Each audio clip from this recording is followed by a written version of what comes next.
sini saya akan memaparkan tugas individu mata kuliah ekonomi internasional dengan dosen imperatif.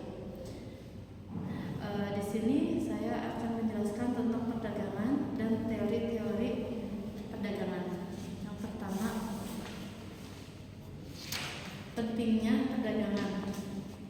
Perdagangan internasional mendukung pertumbuhan ekonomi dan memungkinkan negara untuk spesialisasi dalam produksi barang tertentu. Ini meningkatkan efisiensi untuk menyediakan akses kepada konsumen untuk membeli produk berkualitas dari seluruh dunia serta menciptakan hubungan antara negara yang lebih kuat. Di sini juga ada definisi keunggulan absolut. Memahami konsep dasar produksi efisien. Yang pertama ada teori keunggulan absolut, menyatakan bahwa negara sebaliknya mengekspor barang yang diproduksi dengan biaya terendah dan paling efisien, meningkatkan kesejahteraan melalui spesialisasi. Di sini juga ada beberapa produksi bahan Indonesia yang akan diekspor ke luar negeri seperti Indonesia dan Jepang. Contohnya kain. Indonesia memproduksi kain dengan efisiensi tinggi, menjadikan sebagai barang ekspor utama yang meningkatkan perekonomian. Dan yang kedua, di Jepang mempunyai gandum yang mengekspor gandum dengan produktivitas tinggi. Meskipun Indonesia lebih efisiensi secara absolut, Jepang unggul dalam spesialisasi. Di sini juga ada kelemahan-kelemahan perdagangan. Kelemahan perdagangan ada 3 pemahamannya. Yang pertama, kelemahan teori. Kelemahan teori juga ada yang disebut dengan kelemahan absolut, dan artinya tidak mempertimbangkan biaya peluang sehingga dapat memberikan gambaran tidak lengkap tentang bagaimana perdagangan internasional sebenarnya dilakukan di antara negara-negara. Dan yang kedua, fokus sempit. Teori ini terlalu fokus pada produksi efisien tanpa mempertimbangkan faktor-faktor lain seperti permintaan pasar dan ketergantungan antara negara dalam perdagangan. Dan yang terakhir, ketidaksesuaian realita dalam situasi di mana satu negara unggul dalam semua barang. Teori ini tidak memberikan solusi praktis untuk menentukan barang apa yang sebaiknya diekspor atau diimpor. Di sini juga dijelaskan tentang definisi keunggulan komparatif.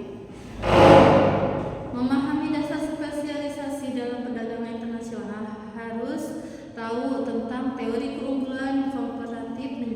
Menjelaskan bahwa perdagangan tetap menguntungkan meskipun satu negara lebih efisien dalam suatu produk asalkan ada perbedaan dalam efisiensi relatif.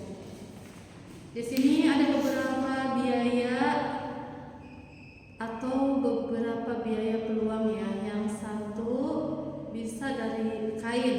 Indonesia memiliki biaya peluang yang lebih rendah dalam memproduksikan kain, memungkinkan spesialisasi dan efisiensi dalam ekspor.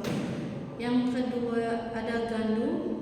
Jepang mengutamakan produksi gandum karena biaya peluangnya lebih rendah dibandingkan dengan memproduksikan kain, meskipun itu tidak efisien absolut. Di sini juga dijelaskan ada beberapa keuntungan komparatif, manfaat teori dalam perdagangan internasional.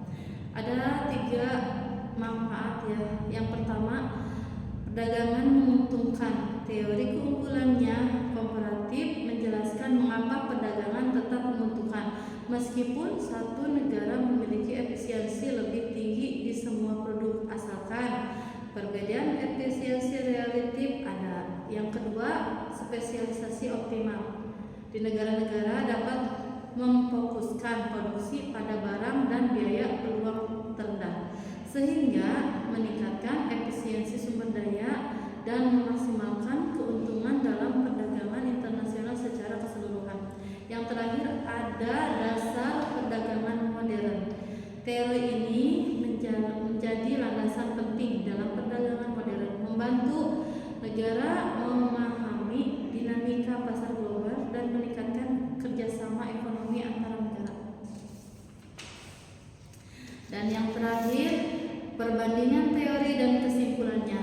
Keunggulan absolut bisa dikatakan menekankan produksi efisien untuk mengekspor barang. Keunggulan komparatifnya adalah fokus pada biaya peluang rendah untuk spesialisasi. Dan kesimpulannya, kedua teori saling melengkapi dan perdagangan internasional. Terima kasih banyak presentasi dari saya. Kurang lebihnya mohon dimaafkan. Wabillahi